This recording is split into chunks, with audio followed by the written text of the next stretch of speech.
In the spring of 1848, a girl vanished from New Orleans without a scream. No witnesses, no record of escape, no body, only a single ledger entry, crossed out in black ink so thick it tore the paper. Her name was never spoken again. They said she had been sold. But what the city buried was far worse. Because some sales are not meant to be remembered, and some people are never meant to be owned. New Orleans that year smelled like iron and sugar, river water, rotting magnolia petals, church incense masking decay. The city was loud, alive, holy by day, and unforgiving by night. Everyone knew the rules. Everyone knew which doors not to open. And yet, someone did. In the shadow of St. Claude Street, behind a counting house that pretended to sell cotton, a girl stood barefoot on cold stone. Candlelight touched her face, and the room went quiet. Not because she was naked, not because she was afraid, but because every man there felt something ancient twist inside his chest. Her skin was light, but not white. Her hair dark, thick, impossible to tame. Her eyes, gray, almost silver, never blinked. She did not cry. She did not plead. And when the auctioneer tried to speak, his voice failed him. This is the story the city erased. Not because it was cruel, but because it was unnatural. They called her Etta, though no birth record confirms it. She appeared at the Ursuline Orphan House in 1839, left at dawn on the stone steps, wrapped in a linen cloth marked with a faded symbol burned into the fabric. Not stitched. Burned. The nun said she was quiet. Too quiet. She did not cry as infants do. She watched. When other children prayed, she stayed silent, but her eyes followed the crucifix like she recognized it. When hymns were sung, the candles flickered strangely near her pew. The sisters blamed drafts. They always blamed drafts. By the age of 6, it was clear she was different. Her skin did not burn in the sun. Bruises faded too fast. She never seemed ill.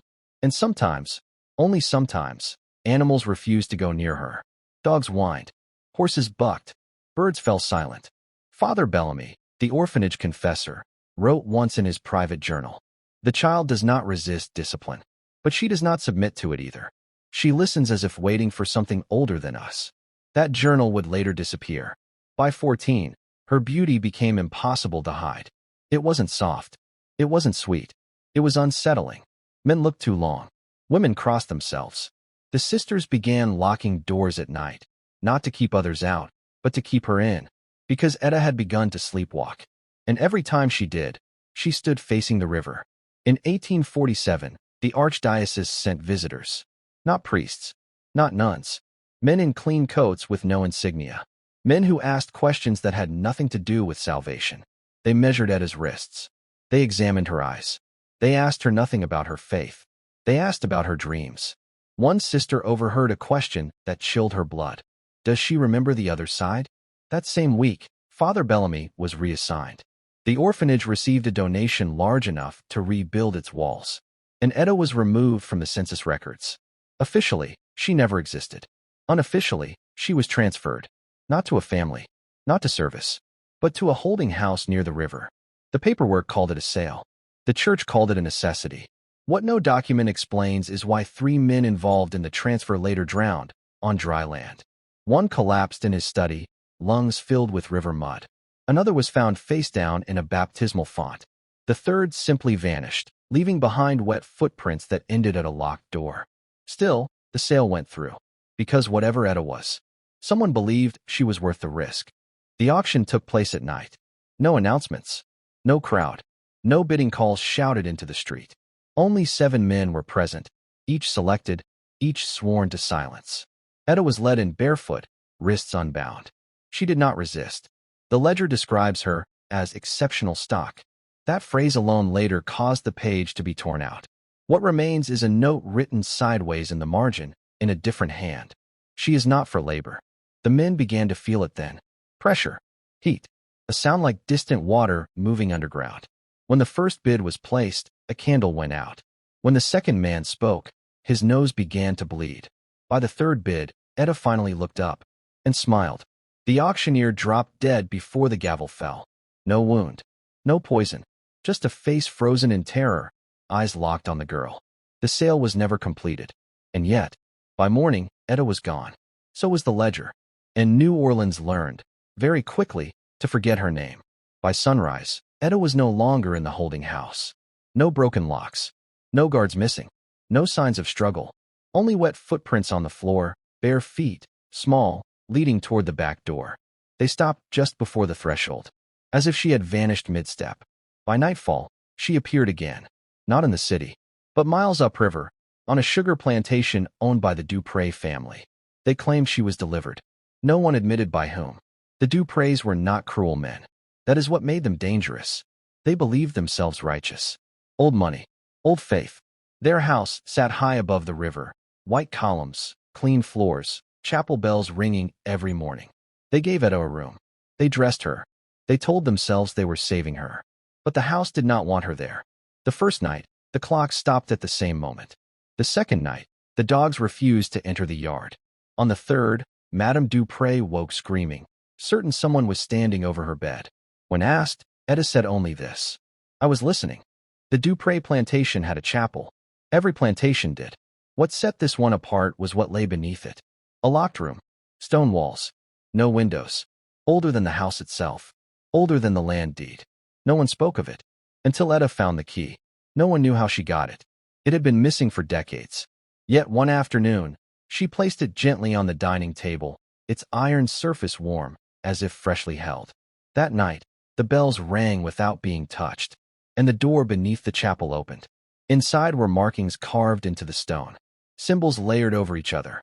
African, Catholic, something older still. Candles melted into the floor, fossilized by time. And at the center, a circle burned black. Etta stepped into it. The earth trembled. Not violently, not loudly, like something shifting in its sleep. After that night, the Duprés began to change. Monsieur Dupré stopped praying. He said God felt far away now, like someone listening through a wall. Madame Dupré stopped sleeping. She claimed she could hear water beneath the floorboards, even on the second level. The children became quiet. Too quiet. They sat near Etta for hours, unblinking, as if waiting for instructions she never gave. One morning, a servant was found kneeling in the chapel, hands raw and bleeding, whispering the same sentence over and over. "She remembers us." No one knew what it meant, but Etta did.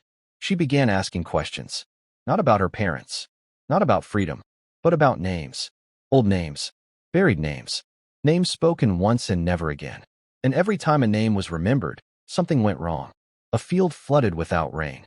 A worker collapsed, gasping for air that wasn't missing. A mirror cracked down the center. The Duprés decided then. She had to be sent away. This time, there was no auction. Only a letter. Sealed. Unmarked. Slid under the door at dawn. It offered protection, silence, forgiveness, and a place where Etta would be understood. The Duprés agreed without reading the full terms. That night, men arrived in black coats. No insignia. No faces remembered afterward. They took Etta quietly. She did not resist. As she stepped onto the carriage, she looked back at the house, at the chapel, at the river beyond, and she said something only the youngest Dupré child heard. "They will wake now." The plantation burned 3 weeks later. Not from fire. From heat rising from the ground itself. No bodies were found. Only ash and wet footprints leading toward the river. They took Etta to a place with no name. Officially, it was a seminary school for wayward girls. Unofficially, it did not appear on any map. It stood on marshland west of New Orleans, surrounded by cypress trees that leaned inward, as if listening. The locals avoided it. Boats refused to dock near its shore. The river bent slightly around it, like water avoiding a wound. Those who worked there signed contracts written in Latin and French. Clauses about silence. Clauses about memory. Clauses about death. They were told the girl was dangerous. They were not told why. Etta was placed in a white room with no mirrors. The walls were thick stone. The door locked from the outside. A crucifix hung above her bed, but it had been turned upside down long ago and never corrected. The priests called her Subject 7. Not a child, not a person, a subject. They observed her constantly.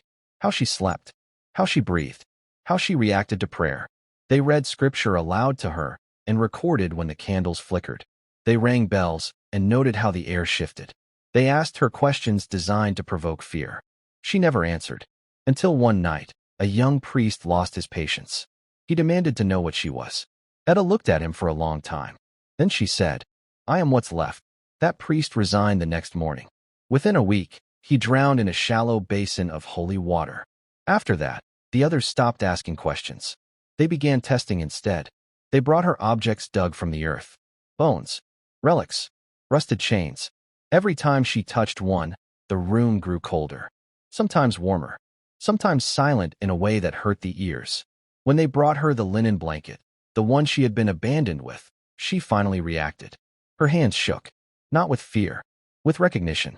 Burned into the blanket was a symbol no one could identify. Not African, not European, not Christian. It resembled a circle broken by a river line, crossed with marks like tally scratches. The older priests felt sick looking at it. The younger ones felt drawn to it. They traced it onto paper. Every copy warped. Ink bled sideways. Lines bent. One priest swore the symbol moved when he wasn't looking. Etta touched the mark and whispered something in a language no one recognized. The walls sweated. Not water. Mud. That night, 3 rooms flooded from below. No pipes burst. The earth simply opened. One priest, Father Moreau, kept notes. He hid them inside the spine of a Bible, cutting pages out to make space. He believed the others were blind. He believed God wanted him to understand. His notes survived. Barely. They describe a confession Etta gave voluntarily. She spoke of a crossing, of bodies stacked beneath water, of names taken and replaced, of something buried alive beneath the city, fed memory and blood. She said she was not born. She was returned. Father Moreau wrote one final line. She is not possessed. She is a container. That night, Father Moreau disappeared. The Bible was found soaked, pages swollen, ink running like veins. The marsh around the seminary receded the next morning, leaving behind bones. Hundreds of them. Section 13, the decision. The institution panicked. The priests argued. The records grew erratic. Supplies stopped arriving. The river crept closer each night. They realized containment was failing. Etta was changing. Her reflection began appearing in places she wasn't. Her shadow sometimes moved before she did. And when she slept, everyone else dreamed of water. They decided there was only one solution. They would return her to where she belonged. Not the orphanage. Not the plantation. Not the city. Somewhere older. Somewhere that could hold what she carried. They prepared a ritual they barely understood. And in doing so, they made the final mistake. The ritual was not written in full anywhere. It was pieced together from fragments. Half-remembered prayers. Symbols copied from walls never meant to be read. Words pulled from different languages and forced to stand together. The priests told themselves intention mattered more than accuracy. They were wrong. They took Etta from her room before dawn. She walked willingly, calm, almost relieved. The marsh was silent as they led her toward the river, boats waiting, water unnaturally still. She looked at the sky and frowned. "You're late," she said. No one asked what she meant. They brought her to a small island, barely land at all. Just mud and roots and the remains of old stone markers, worn smooth by time. No records named the place, but the ritual recognized it. They drew the circle. They lit the candles. They began to pray. The river pulled back, not like a tide, like something holding its breath. As the prayers continued, the ground grew warm, then hot. Steam rose from the mud, carrying a smell older than rot, like iron soaked in rain. The priests' voices shook. One collapsed, clutching his chest, whispering a name no one recognized. Etta stepped into the circle on her own. She looked at the symbol carved into the earth and shook her head. "This is wrong," she said quietly. They kept going. The river surged forward without moving. The water climbed upward, standing like a wall around the island. Reflections twisted, faces where faces shouldn't be. Etta screamed, not in pain, in release. The candles exploded. The circle cracked, and the water rushed in, not to drown her, but to reach her. The priests ran. Most did not make it. Those who did would never speak again. Witness accounts, few and broken, described something impossible. Etta did not sink. She rose. The water wrapped around her like skin. Shapes moved inside it. Hands. Faces. Memories without bodies. She spoke names. Thousands of them. Names stolen. Names erased. Names buried beneath ledgers and churches and sugar fields. With every name, the river grew darker. New Orleans felt it miles away. Church bells rang without being touched. Wells overflowed. People woke, choking on water that wasn't there. The city remembered what it had tried to forget. By morning, the island was gone. So was the seminary. So were the priests. The river returned to its banks, calm, innocent, hiding everything beneath its surface. The authorities called it a flood. The church called it an act of God. The city called it necessary silence. Records vanished. Newspapers skipped days. Entire parishes lost their baptism logs. Families discovered names missing from gravestones, as if they had never existed at all. But some people remembered. They always do. Children spoke of a girl standing in the river at night. Old women left offerings near the water. Fishermen avoided certain stretches, claiming the current whispered. And sometimes, very rarely, a footprint appeared on wet stone. Bare, small, facing inland. Etta was never sold for labor.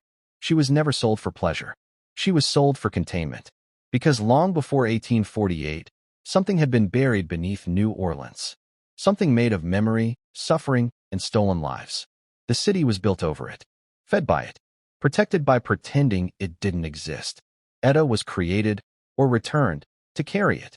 And when containment failed, the river chose differently. She did not escape. She was released.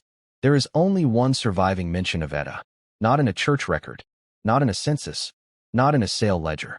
It appears in the margin of a river engineering report dated 1893, 45 years later.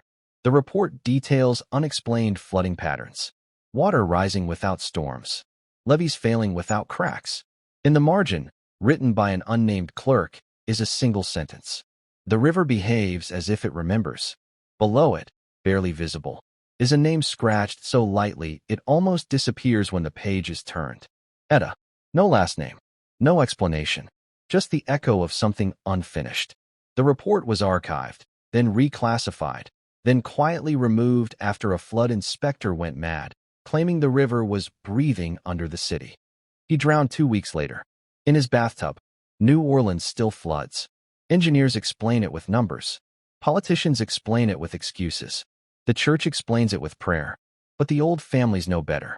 They teach their children not to speak certain names near water. They leave small offerings, coins, flowers, scraps of cloth, at places where the river bends the wrong way. Because sometimes, when the city sleeps, a figure is seen standing ankle-deep in the Mississippi. A young woman, barefoot, watching the shoreline like she's counting. People who meet her eyes feel an unbearable pressure in their chest. Not fear, recognition, as if something inside them has been named. And when she turns away, the water rises just a little higher. Etta was not a ghost. She was not a monster. She was a memory the city tried to sell. And memories do not stay buried forever, especially when they learn how to walk. If you live near the river, if the water ever feels too close, if you hear something moving beneath it, remember this. Some histories were erased for a reason, and some secrets are only quiet because they are waiting.